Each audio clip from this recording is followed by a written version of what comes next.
Mwaramutse neza mwese abanywanyi b'ibiganiro byacu abatwumviriza muherereye mu bice bigiye bitandukanye mwese turabaramukije kandi turanabahaye ikaze mu makuru n'ibiganiro byacu bizindutse biravugwa canke bikomeje kugenda biravugwa muri uno mwanya. Turi kwa kane by'umwihariko turi kwigenekerezo rya 12 ukwezi no kw'icenda umwaka wa 2024. Turabahaye ikaze nga kuri no mbonesha kure yacu anayo yanyu ya Burundi News TV, imbonesha kure imwe rudende ibandanya kwashikiriza amakuru akomeye cyane, amakuru yihuta abari karavugwa mu bigendanye n'umutekano, politique, diplomasi ndetse n'ibindi bigiye bitandukanye. Twibanda ku makuru yihuta abakomeje kugenda aravugwa cane by'umwihariko ngaha mu gisagara ca Bujumbura no mu bindi bice bigiye bitandukanye, ndetse by'umwihariko mu gihugu hose i Burundi ndetse no hirya no hino ku isi, cane mu karere k'ibiyaga binini cyane. Turabahaye ikaze mwese rero ababasha kutwumviriza muherereye mu bice bigiye bitandukanye. Dore ingingo nkuru rero by'umwihariko turaza kugenda twibanda ngaha muri kino kiganiro cyacu by'umwihariko. Amakuru yihuta akomeza kugenda aradusumira by'umwihariko nuko rusansuma yatanguye nga mu gihugu cy'u Burundi ikomeje kugenda irakomwa mu nkokora na bamwe mu bariko baranga kwisansumisha, uko amakuru akomeza kugenda aradusumira. Amakuru yihuta rero akomeza kugenda aradushikira uno mwanya nuko bamwe mu banyarwanda bariko baranga kwisansumisha, nyamara kandi itegeko ari uko buri wese agomba kwisansumisha, ndetse by'umwihariko akagaragaza ibyo atunze byose kuva kuri cimwe kugeza no ku kiyiko, byose akaba agomba kuba yobyerekana mu rwego rwo kugira ngo bibashe kuba byomenyekana cyangwa se habashe kuba homenya byinshi bigiye bitandukanye nk'uko biriko biratangazwa cyangwa se nk'uko amakuru akomeza kugenda aradusumira.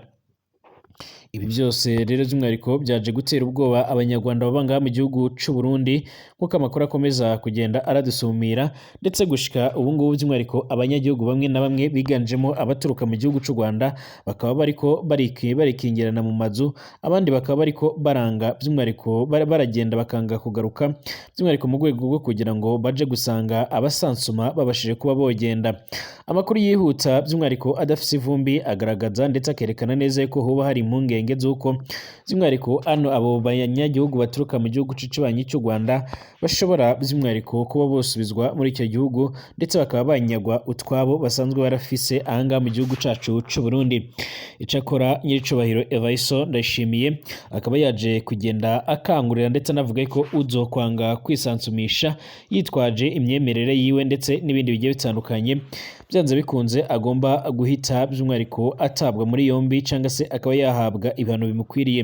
Ni mu gihe rero hamaze kugenda harakazwa by'umwihariko ingamba, ndetse binavuga ko imbonerakure zamaze guhabwa akazi ko gukora ibishoboka byose mu rwego rwo kugira ngo by'umwihariko habashe kuba hokugwa cyangwa se by'umwihariko habashe kuba hosozwa iyi rusansuma neza. Ni mu gihe kandi nga muri kino gihugu cy'u Burundi hakomeje kugenda havugwa by'umwihariko abasoda bo muri FDLR bakomeje kugenda barisuka muri kino gihugu mu nyuma y'inama zikomakomeye cyane zikomeje kugenda zirahabera. Hari amakuru yihuta avuga ko by'umwihariko Kongo yaba yaramaze kugenda inoza umugambi ukomakomeye cyane na n'iki gihugu cacu cy'u Burundi muri gahunda igendanye cyangwa se muri gahunda yo kuzana abo basoda bo muri FDLR kugira ngo babashe kuba baratoza igisoda cyangwa se igisirikare cy'u Burundi nk'uko bikomeje kugenda biragaragara. Turagaruka kandi ku makuru akomeje kugenda aravugwa cyane muri Repubulika Iharanira Intwaro Rusange ya Kongo, akomeje kugenda haratangazwa byinshi cyane ku ngwano zikomeje kugenda zirabera muri icyo gihugu. Amakuru yihuta by'umwihariko aturuka muri Repubulika Iharanira Intwaro Rusange ya Kongo by'umwihariko aragaragaza neza yuko bwana Tshisekedi by'umwihariko bwa mbere yaje gutangaza ku mfungwa zeruka gupfira ndetse no kurasigwa muri Makara cyangwa se muri iri bohero rya Makara, anagaragaza ikibyishe mu nyuma, ndetse akaza kugenda anasaba by'umwihariko ibikomakomeye cyane yasabwe ko hatanguzwa amatohoza akomeye cyane. Hari kandi ibyagaragaje by'umwihariko ko umujyi wa Goma waba ugiye gufatwa cyangwa se waba ugiye kwegerezwa ndetse waba ugiye kujyamo ingwano, mu nyuma y'uko Tshisekedi rero yarayoboye inama y'abaminisitiri ikomeye cyane, akaba yaje kugenda asaba inzego zishinzwe gucungerera umutekano gukora uko zishoboye kose zigacungerera umutekano uyu mujyi wa Goma nk'uko bikomeje kugenda biragaragara. Ndabahaye ikaze mwese rero abatwumviriza muherereye mu bice bigiye bitandukanye, twizere ko mumeze neza kandi mukomeje bakomeje kugira ibihe byiza cyane abatwumviriza by'umwihariko bari mu bice bigiye bitandukanye, by'umwihariko abari nga mu gihugu cacu c'u Burundi, abari mu bindi bice bigiye bitandukanye hirya no hino ku isi, nga ku mugabane wa Afrika mu bihugu bigiye bitandukanye turabahaye ikaze cyane. Abatwumviriza kandi by'umwihariko bari nga ku mugabane w'Uburaya, Aziya, Australia, Amerika ndetse n'ahandi hose turabahaye ikaze nga kuri no mbonesha kure yacu ana yanyu ya Burundi News TV, imbonesha kure imwe rudende ibandanya kubashikiriza amakuru akomeye cyane abayihuta, abariko adafise vumbi na gatoya, abariko kandi by'umwihariko agaruka kubikomeje kugenda biravugwa cyane cyane muri politique, diplomasi ndetse n'ibindi bigiye bitandukanye. Turabahaye ikaze niba ari ubwa mbere ushitse ngaha rero by'umwihariko byonda ko handitse sabone kugira ngo ucaronka amakuru n'ibiganiro byacu, ubundi utange igitekerezo, amakuru n'ibiganiro byacu nabisangize ku nshuti zawe. Amakuru yacu reka tuyatangurire nga muri kino gihugu c'u Burundi, aho hamaze kugenda harafatwa ingamba zikomakomeye cyane. Mu Burundi abanyarwanda bariko baratinya kwisansumishwa ndetse by'umwihariko abandi bakaba bariko baratinya gusubira iwabo.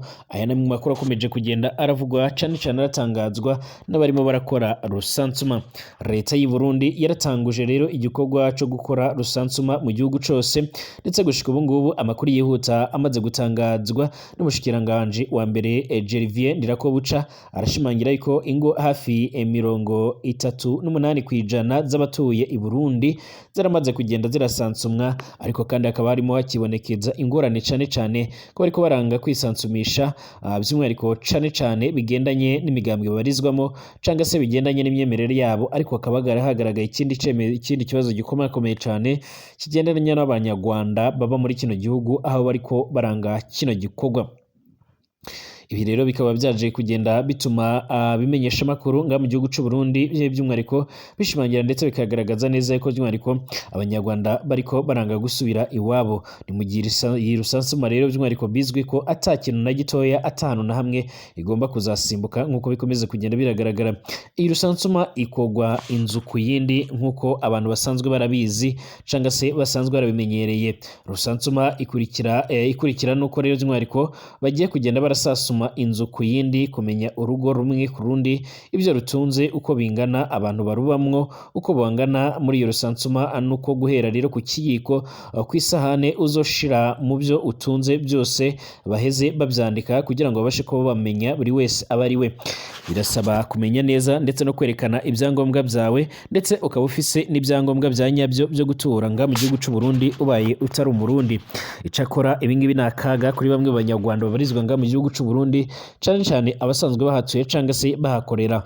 Ni mu nyuma yuko General Neva rero aherutse gufasa icemezo cyo kugara imipaka yose imuhuza n'icyo gihugu c'u Rwanda, bikaba byarakwegeye abanyarwanda ndetse n'abarundi bageragezaga gukorera ndetse no kuba muri ibyo bihugu byombi, by'umwihariko kuba bafise akaga. Icakora ku ruhande rw'u Rwanda bagaragaza ko atampungenge bafise cyane yuko umurundi abashije kuba yo kwinjira mu Rwanda atakibazo na gito yafise, ariko mu Burundi usanga abanyarwanda benshi bariko barahohoterwa, abandi bakanyuruzwa, abandi bakicwa, abafise utwo bafise rero bakaducuzwa, ku buryo by'umwihariko usanga baragenda baranyagwa.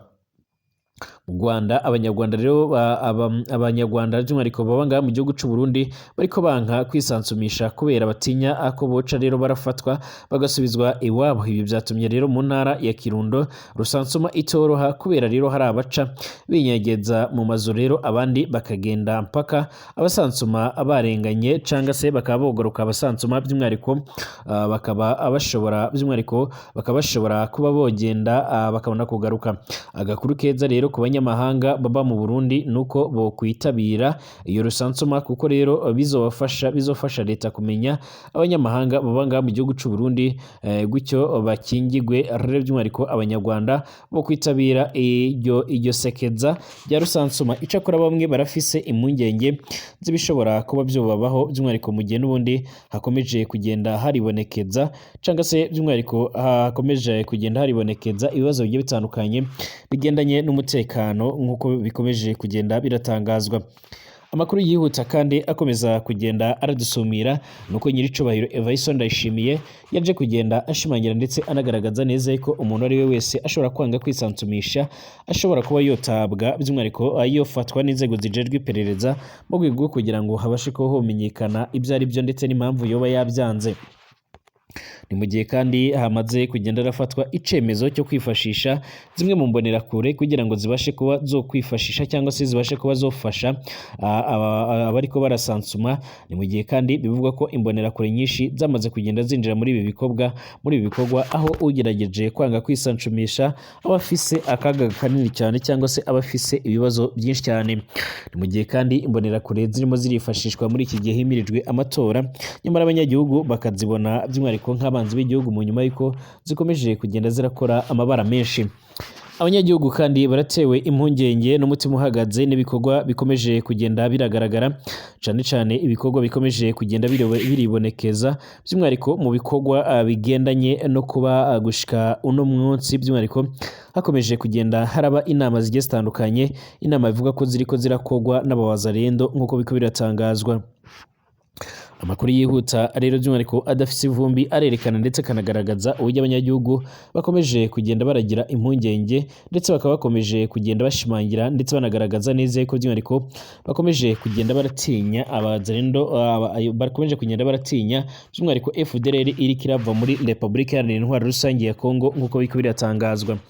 Amakuru yihuta adafise ivumbi na gatoya aradusumira agaragaza ndetse anerekana neza yuko ngaha muri kino gihugu cacu c'u Burundi hoba hariho igikorwa cyo kwacira ku mugaragaro by'umwihariko zimwe mu nyeshamba cyangwa imwe mu mihari mu ngabo zo mu muhari wa FDLR mu rwego kugira ngo babashe kuba boza gutoza igisirikare c'u Burundi. Ni mu gihe rero by'umwihariko haba haramaze kugenda haramenyekana amakuru akomeye cyane amakuru agaruka ku bikorwa bya FDLR mu nyuma y'uko hoba hagiye gutegurwa amapasiyo yo kurwanya uyu muhari usanzwe by'umwihariko kugerageza guhungabanya umutekano w'igihugu c'ibanyi c'u Rwanda. Mu nyuma y'uko kandi by'umwihariko General Neva yamaze kugenda ahisha ndetse akagaragaza ko yemeye imikoranire yiwe na Perezida Tshisekedi, hoba hari gahunda by'umwihariko ifatika ikomeye cyane yuko rero zimwe muri FDLR zotangura guhungira ga mu gihugu c'u Burundi. Hari abanyagihugu bamwe na bamwe bavuga ko rero babonye abasoda batambaye impuzankano y'igisirikare c'u Burundi, bakavuga ko rero atakuntu yaba atari FDLR itangiye kugenda ihahungira.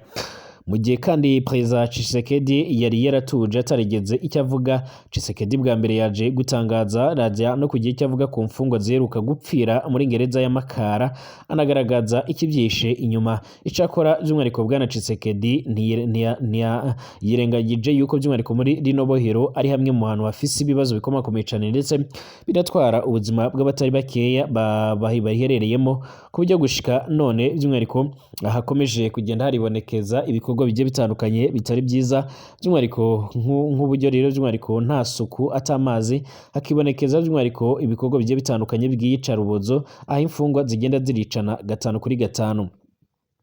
Amakuru by'umwihariko amaze kugenda aravugwa akomeze no kugenda by'umwihariko agaruka kubibera muri rino bohero rya Makara, nuko by'umwihariko umuntu wese hafungiwe aba ari hagati y'urupfu ndetse no gukira nk'uko biriko biratangazwa.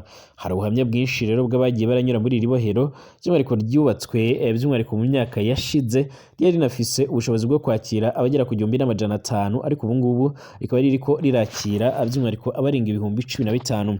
Iyi ni imwe mu mpamvu ya mbere imiryango igitandukanye hano gateka kazina muntu by'umwihariko imiryango mpuzamakungu yiyamiriza ivuga ko ari akamaramaza kubona uburenganzira bw'ikiremwa muntu buriko burahonyogwa ngaha muri Kongo. Bwana Tshisekedi rero by'umwihariko ntiyigeze atekereza ku bibazo imfungwa zagize zanahuye nabyo, ahubwo yaje kugenda arashimangira ndetse aranagaragaza neza yuko by'umwihariko ababikoze cyangwa se abakoze ibyo bikorwa ari bamwe mu bantu bariko barahungabanya umutekano w'abanyagihugu, bakari bo bifuza gutorokesha izo mfungwa. Perezida wa Republika Iharanira Intwaro Rusange ya Kongo Tshisekedi bwa mbere nyine yaje gutangaza icyahitanye by'umwihariko abaheruka kurasigwa nga muri iri bohero rukuru rya Makara, aho yavuze ko rero abahungabanya umutekano w'iki gihugu ko ari bo rero bari inyuma yo gutorokesha ziriya mfungwa byaje no kurangira zirashwe, aho by'umwihariko imibare kandi ikomeje kugenda yongera mu gihe by'umwihariko zari zikibarirwa mu 120. By'umwihariko amakuru yihuta cyane akomeza kugenda dusumira nuko umuvugizi wa guverinoma ya Republika Iharanira Intwaro Rusange ya Kongo by'umwihariko bwana Patrick Muyaya akaba minisitiri w'itumanaho ndetse n'itangazamakuru yaje gusimangira yuko ubu noneho abapfuye bakomeje kugenda barazamuka mu mibare ishize ku 131. Bwana Tshisekedi rero nibyo yagaragaje by'umwihariko abaminisitiri mu nama idasanzwe ubwo baganiraga kuri izi mfungwa zishika ku 131 zapfiriye muri iri bohero rikuru rya Makara iherereye i Kinshasa ku mugwa mukuru w'igihugu ca Repubulika Iharanira Intwaro Rusange ya Kongo, aho zishwe mu rukerera rwo kwigenekerezo rya kabiri ukwezi kw'icenda umwaka w'2024 by'umwihariko ubwo zageragezaga gucika iryo bohero. Amakuru avuga ko kandi usibye ibikorwa bigiye bitandukanye bigayitse byaje kugenda biragaragara, ndetse Bwana Tshisekedi akaba yaje kugenda by'umwihariko anatangaza yuko haguye gukorwa amatohoza yihuse. Binavuga ko rero by'umwihariko binavuga ko kandi ONU nayo yatanguje amatohoza yayo yihariye, igihe bigaragara ko imfungwa nyinshi zaba zaratorotse kandi cyangwa zikaba zarishwe, ariko kandi bikaba byarakomeje kugenda biragirwa ibanga. Iri bohero kandi by'umwihariko rikomeje kugenda riragaragaramo akaga gakomeye cyane. Bwana Tshisekedi yaje guhuza by'umwihariko ibyabaye kuri iri bohero ndetse n'ibyabaye by'umwihariko muri Bunia ni mu ntara ya Ituri, aza kugenda ashimangira ko ari abaterabwoba bariko barahungabanya umutekano w'abanyagihugu, bariko baragerageza by'umwihariko kuba bocikisha iryo bohero, bocikisha izo mfungwa. Hafungiyemo rero by'umwihariko abashika ku 4,000 biganjemo abasirikare n'abandi bagiye batandukanye. Abagore barafashwe ku ngufu ndetse abandi bagenda barahura n'izindi ngorane zigiye zitandukanye. Harabishwe n'umuvundo, abandi by'umwihariko bicwa n'amasasu, ndetse hakaba na bamwe bakiri mu mavuriro bakaba bariko baritabwaho, ariko kandi amakuru yihuta akaba agaragaza neza ko nabo bamerewe nabi nk'uko bikomeje kugenda biratangazwa muri uno mwanya. Amakuru yihuta kandi by'umwihariko akomeza kugenda agaragaza ndetse anerekana neza yuko muri kino gihugu ca Repubulika Iharanira Intwaro Rusange ya Kongo, Bwana Tshisekedi yaba yamaze kugenda asanisha n'abanywanyi b'umwari wa M23 by'umwihariko mu rwego rwo kugira ngo babashe kuba bobona abasoda by'umwihariko babasha kuba bo kwinjiza muri uyo muhari. Ni mu nyuma y'uko hamaze iminsi harakwirakwizwa inkuru ku mbuga ngurukana bumenyi zemeza ko igipolisi ca Uganda caba carataye muri yombi umwe mu bayobozi bakomeye cyane muri M23, aho bamufatiye mu nkambi zigiye zitandukanye arimo arashaka abo yinjiza mu gisoda ca M23. Bwana Tshisekedi rero akaba yaje kugenda arabihuza, akaba yaje kugenda agaragaza ndetse by'umwihariko anerekana neza yuko by'umwihariko byari mu mugambi ukomakomeye cyane by'umwihariko wo kugira ngo babashe kuba bobona abayoboke, nk'uko amakuru yihuta akomeza kugenda aradusumira. Bwana Tshisekedi kandi ntiyariye umunwa ku kugaragaza neza ko yifuza ko hogaragara ukuri ndetse mu gihe kitarenze imisi 7 nk'uko yakomeje kugenda abigarukaho cyangwa arabivuga. Abajejwe ubugenzuzi bw'igisirikare ca Repubulika Iharanira Intwaro Rusange ya Kongo batahuye mabusu zine rero zitari zemewe cyane n'amategeko z'ubutasi bwa FARDC, bahita banazifunga, zari mu mujyi wa Butembo mu ntara ya Kivu y'Amajyaruguru. Izi mabusu kandi zafungirwagamo abantu mu buryo rero butazwi nk'uko byatangajwe n'abashinzwe ubugenzuzi bw'igisirikare ca Repubulika Iharanira Intwaro Rusange ya Kongo cizwe nka FARDC. Bagaragaje ko rero byakorwaga n'inzego zijejwe umutekano by'umwihariko abasirikare bo muri regiment ya 34. Bivuga ko kandi aha hantu by'umwihariko hifashishwaga n'abasirikare mu kuburizamo rero ibikorwa bitemewe byinjira mu mujyi wa Butembo, ariko kandi bikaba byagaragaye ko rero ahubwo abasirikare bahakoreshaga mu bikorwa bihungabanya umutekano w'abanyagihugu.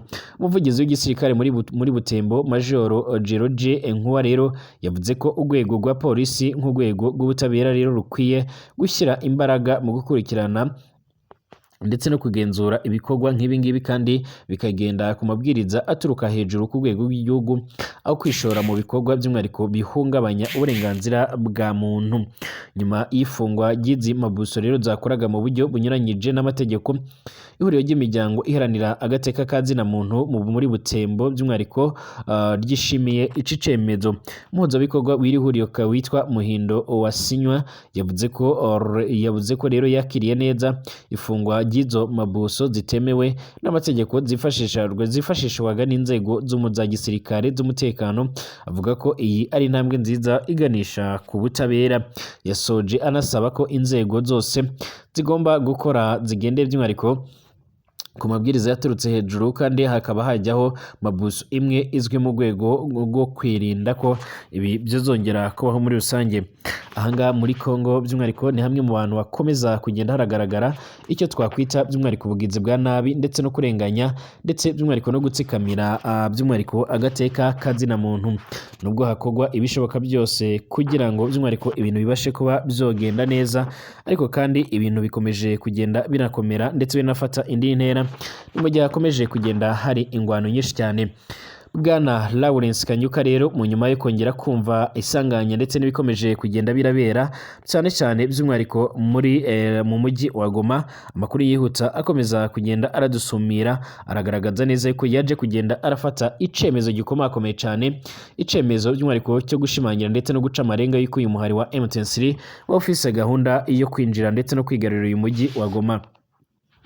Mu nyuma y'uko rero kandi umwe mu bazarendo yaje kugenda agaragara ndetse by'umwihariko akaba yaje kugenda ahitana umwe mu banyeshuri, ibi byaje kugenda birababaza abatari bakeya, maze haza kugenda hafatwa ingamba zikomakomeye cyane.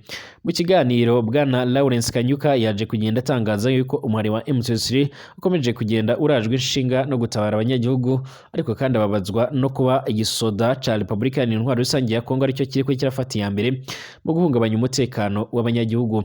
Yaje kugenda anashimangira ndetse anagaragaza neza yuko bitewe n'ibibazo bikomeje kugenda biribonekeza ngaha muri uyu mujyi wa Goma ufatwa nk'umugwa mukuru w'intara ya Kivu y'Amajyaruguru, by'umwihariko hakomeje kugenda hagaragara ndetse akaba hakomeje kugenda hatangazwa ibikorwa byinshi bitari byiza. Akaba yaje kugenda aca amarenga avuga ko rero igihe kigeze kugira ngo habashe kuba hotabagwa cyangwa se babashe kuba babona ubutabazi. Ni mugenga mu mujyi wa Goma bigoranye kuba hoshira umunsi umwe cyangwa ibiri ata muntu byumvikanye ko yishwe cyangwa yahohotewe na bamwe mu basoda bo mu Wazalendo ndetse n'aba FDL n'aba Maimai. Aba kandi ikibabaje kinatangaje nuko basanzwe baranakorana n'ingabo za Repubulika Iharanira Intwaro Rusange ya Kongo FARDC. Ndabashimiye mwese abanywanyi b'ibiganiro byacu, dusubire mu masaha ari imbere.